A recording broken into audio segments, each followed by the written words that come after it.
Hi అండి, welcome to day 16 of finance with family man. ఈరోజు మనం ఇన్వెస్ట్మెంట్లో ఒక సేఫ్ ఇన్వెస్ట్మెంట్ గురించి మాట్లాడుకుంటున్నాం, విచ్ ఈస్ గోల్డ్ ఇన్వెస్ట్మెంట్స్ అండి. గోల్డ్ అంటే ఆర్నమెంట్ లాగా కాదు, మన డిజిటల్ గోల్డ్ లాగా ఇన్వెస్ట్ చేయడంలోనే మన అది కూడా ఒక కైండ్ ఆఫ్ ఇన్వెస్ట్మెంట్ అనమాట. లైక్ మనం mutual funds, FDs, savings account ఇలాగ డిఫరెంట్గా మనకి ఎలాగైతే ఇన్వెస్ట్మెంట్ ఆప్షన్స్ ఉన్నాయో దాంట్లో గోల్డ్ అనేది కూడా ఒక ఇన్వెస్ట్మెంట్ ఆప్షన్, వేర్ మనం మంత్లీ గోల్డ్ని ఫర్ ఎగ్జాంపుల్ ఒక 10,000 మనం ఇన్వెస్ట్ చేద్దాం అనుకున్నాం అనుకోండి మన గోల్డ్లో, దాన్ని మనం డిజిటల్ గోల్డ్ ఆర్ ఈటీఎఫ్స్లో దాన్ని ఇన్వెస్ట్ చేయొచ్చు అనమాట. అంటే ఫర్ ఎగ్జాంపుల్ మనం అలా ఇన్వెస్ట్ చేస్తూ ఉంటే 8 to 10% రిటర్న్స్ అనేవి స్టడీగా వస్తాయండి.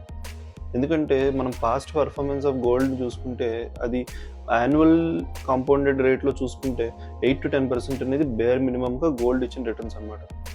నేను ఒక ఫ్యామిలీ మ్యాన్లా చెప్తున్నానండి, మార్కెట్ క్రాష్ అయినా గోల్డ్ అనేది ఒక సేఫ్ ఇన్వెస్ట్మెంట్ అసెట్ అండి. ఇప్పుడు మనం పాస్ట్ 6 to 8 monthsగా చూసుకుంటే మన మార్కెట్ ఎంత క్రాష్ అయిందో మనం అందరం చూస్తున్నాం, డైలీ న్యూస్ పేపర్లో చూస్తున్నాం, ఆర్ఎల్స్ మన టీవీలో హెడ్లైన్స్లో కూడా అదే పనిచేస్తుంది.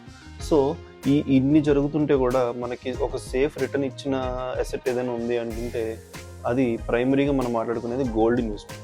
సో 10,000 ఫర్ ఎగ్జాంపుల్ మనం 10,000 అనేది ఇయర్లీ గోల్డ్లో ఇన్వెస్ట్మెంట్ పెట్టినట్టయితే 5 years వరకు అదే కంటిన్యూస్ చేసినట్టయితే కూడా మనం 15 lakhs అనేది మనకి అక్యుములేట్ అవుతుందన్నమాట. ఒక ఎమర్జెన్సీ సిచ్యువేషన్లో 15 lakhs అనేది మనకి ఎంత హెల్ప్ అవుతుంది అనేది మనం చెప్పాల్సిన అవసరం లేదు. సో డెఫినెట్లీ ఇది ఒక గోల్డెన్ టిప్ అండి, గోల్డ్ ఇన్వెస్ట్మెంట్. సో ఇంకొక అడిషనల్గా నేను చెప్పాలనుకునే టిప్ ఏంటి అంటే, ఇదివరకు మనకు సావరెన్ గోల్డ్ బాండ్స్ ఉండేవి, ఆర్బీఐ ఇప్పుడు అవన్నీ ఆపేసింది. బట్ అలాంటివి ఈటీఎఫ్స్ కానీ mutual funds, gold mutual funds ఉన్నాయి. అలాంటివి ఏంటంటే అవి పర్టికులర్లీ గోల్డ్ అనే అసెట్లోని ఇన్వెస్ట్ చేస్తాయి అన్నమాట. ఇలాంటి వాటిల్లో ఇన్వెస్ట్ చేయడానికి ప్లాన్ చేయండి అండ్ వాటి గురించి స్టడీ చేయండి. ఫ్యామిలీ అనేది డెఫినెట్లీ సెక్యూర్ అవుతుంది ఇలాంటి వాటి వల్ల కూడా. సో డైలీ టిప్ కోసం సబ్స్క్రైబ్ చేయండి. రేపు మనీ హ్యాక్స్ గురించి డిస్కస్ చేద్దాం, మనీ స్మార్ట్ అవుదాం, మనల్ని మన ఫ్యామిలీని సెక్యూర్ చేద్దాం. బాయ్.